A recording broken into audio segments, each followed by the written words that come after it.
अस्सलाम वालेकुम सज्जनों तो बेलियों मित्रों तो सहेलियों, कैसे हो? खैरियत करता हूँ आप सब उम्मीद से होंगे। यार पिछले दिनों मैंने एक इंटरव्यू देखा जिसको देखने के बाद मैं हैरान परेशान बेयाबान बागबान हो गया। शाही खानदान के इस लोंडे की इस मेंगन से कुछ अर्सा पहले ही शादी हुई थी। सभी का यही सोचना था कि वो तो बड़े हंसी खुशी कुशल मंगल रहते होंगे, पर नहीं, उनके घर में बहुत फटे शड्डे चल रहे थे। तो इसी लास्ट इंटरव्यू में उन्होंने बताया कि अब हम उस शाही घराने में नहीं रहते, हमारा उनसे कोई लेना देना नहीं, ना उस घराने से और ना इस दादी से। हाँ जी भाईजान, गल बहुत वध गई है। तो आज की वीडियो में ना हम यही डिस्कस करेंगे कि ये आखिर गल वधी क्यों, क्या मसले थे, क्या मसाइल थे कि गल इतनी वध गई। मैं तो समझता था कि इस तरह के रोले सिर्फ पाकिस्तानियों के देसी घरानों में ही होते हैं, जहाँ पे लोग जॉइंट फैमिलीज में रहते हैं। पर यही जान के ना पूरा सा सुकून हुआ कि ये हर जगह चलता है। पर फिर भी मुझे तशवीश हुई कि यार मसला क्या है, आखिर इसको सोल्व करवाना चाहिए।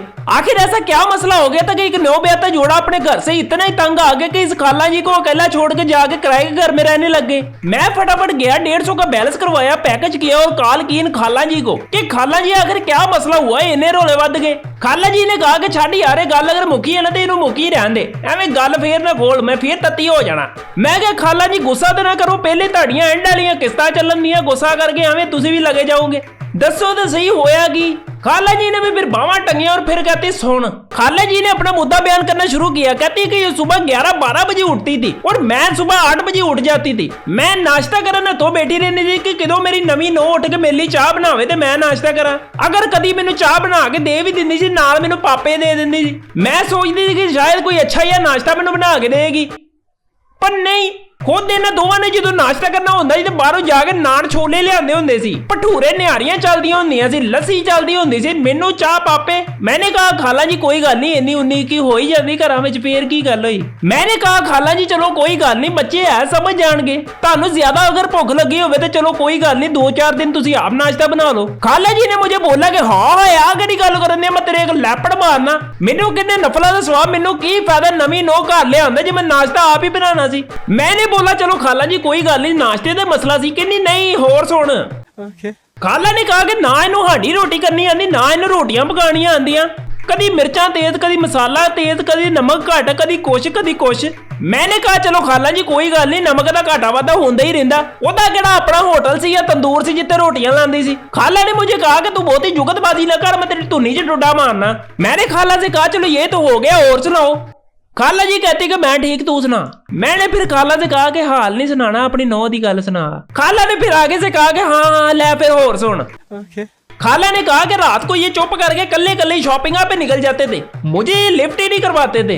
कभी पिज्जे खाने जा रहे हैं, कभी शॉपिंग करने जा रहे हैं, कभी कुछ खाने जा रहे हैं और कभी कहाँ। चलो अकेले जाते तो ठीक, वापसी पे मेरे लिए कुछ लाते भी नहीं थे। वापसी पे इनके हाथ में अगर कोई मैं शॉपर देख भी लेती थी तो मैं खुश हो जाती थी कि ले भी मेरे लिए भी कुछ लेके आए। जब शॉपर खोल के देखती थी तो मेरी दवाइयां होती थी। फिर दवाइयों की तरफ देखने के बाद मैं इन दोनों की तरफ देखती थी और कहती थी पिट्टे मुंह। खाला ने कहा कि मुझे तो बड़ी दफा शक होता है कि इसने मेरे पुत्र के ऊपर ना कोई काला जादू करवा दिया है। पहले एक आवाज देने पे मेरा पुत्र भागा आता था, हुण आवाजा मार के मेरा गला बह जाना, मुंडा नहीं मेरा हुंदा। पता नहीं केड़े तवीत घोल के पिया देते उन्हों।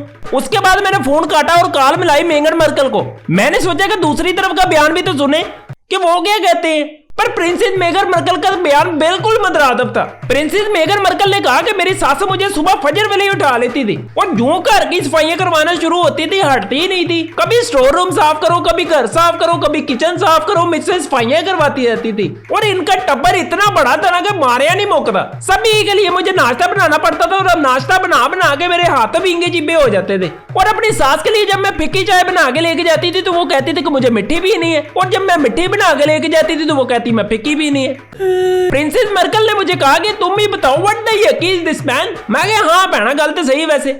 उसके बाद प्रिंसेस मेगन ने कहा कि इतना बड़ा इनके घर का टब्बर है ना, कोई 56-57 जने एक ही घर में रहती हैं और हर एक को अलग अलग खाना खाना होता है। कोई कहता था कि मुझे शोरबे वाली भिंडियां खानी है, कोई कहता था कि फलियां भर के पकाओ, कोई कहता था मुझे शोरबे वाला साग खाना है और कोई कहता था गोभी भर के पकाओ। प्रिंसेस मेगन ने कहा कि 10 भरावा तू कभी भरी हुई गोभी देखी?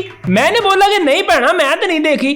प्रिंसेस मेगन ने कहा कि अगर रात को मैं अपने बंदे को घेर घूर के बाहर कहीं फिरने के लिए, कहीं शॉपिंग के लिए, कहीं घूमने के लिए अगर ले ही जाती थी तो पीछे से मिस कॉलें मारती थी और कॉल करके कहती थी कि जल्दी जल्दी घर आ जाओ, मेरे दिल को कुछ हो रहा है, मेरा दिल घबरा रहा है। फिर सभी शॉपिंग, सभी घूमना फिरना छोड़ के हमें घर आना पड़ता था। एक चीज पे इसने मुझसे जो बहुत फड्डा लगाया हुआ था वो ये थी कि मुझे पोता चिट्टे रंग का चाहिए। प्रिंसेस मेगन कहती कि 10,000 में पेंसिल बनाना, मैं कि तू चिट्टा बना रहा। प्रिंसेस मेगन ने कहा कि इस चिट्टे पोते के चक्कर में मुझे आटे की जगह चूने की रोटी बना के देते थे। मैंने जब पूछा कि सासू मां ये क्या चक्कर है तो आगे से कहती कि मैंने YouTube पे एक ट्यूटोरियल देखा था कि चूने की रोटी खाने से पोता चिट्टा होता है। वाह। तो प्रिंसेस मेगन कहती कि हम इन्हीं चक्करों की वजह से ना बहुत तंग आ गए थे, तो फिर हमने फैसला किया कि हम इस घर से अलग हो जाते हैं और कहीं किराए के मकान लेके वहां पे रहने लग जाते हैं। और अब हम यहाँ पे बहुत कुशल मंगल रह रहे हैं Scone.com के साथ। मैंने बगैर कुछ कहे फोन काटा और सोचा कि इनके मसले बड़े हैं, ये मुझसे सॉल्व नहीं होंगे। इन सास बहू की लड़ाई खत्म करवाने के लिए अगर आपके ज़हन में भी कोई अच्छा सा आइडिया है ना तो नीचे कमेंट बॉक्स में लाजमी बताना, और ये भी बताना कि ये वीडियो आपको कैसी लगी है। वीडियो अगर अच्छी लगी हो तो लाइक कर देना और कमेंट करके भी लाजमी बताना, और अब वीडियो को लाजमी शेयर करना अपने दोस्तों, यारों, मोहब्बतों, सहेलियों से। और अगर अभी तक आपने मुझे मेरी ब्रांचेस पर फॉलो नहीं किया या मेरे दोनों चैनल को सब्सक्राइब नहीं किया तो जल्दी से मेरे दोनों चैनल को सब्सक्राइब भी कर लें और साथ लगी घंटी को भी बजा दें ताकि जब भी कोई नई वीडियो है आपको नोटिफिकेशन मिल जाए। तो शुक्रिया मोहब्बतों का, चाहतों का, काबतों का, शुक्रिया प्यार का, इजहार का, इकरार का, आपका और आपके घर बार का। तो ये थी आज की वीडियो, आपसे मिलेंगे इंशाल्लाह नेक्स्ट वीडियो में।